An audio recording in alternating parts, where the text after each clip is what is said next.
Hello, this is Eben with LaserPro's technical support team.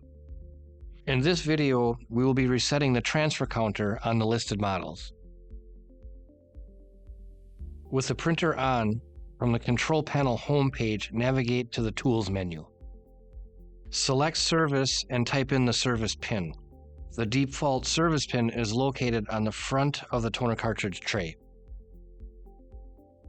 After typing in the pin, navigate to the Service menu, Resets menu, and select Transfer Kit Reset, and then select Reset to initiate. You can now return to the home screen. Thank you for watching our video. If you enjoyed our content, subscribe for more and visit our website for top-of-the-line imaging parts, helpful tips, and resources.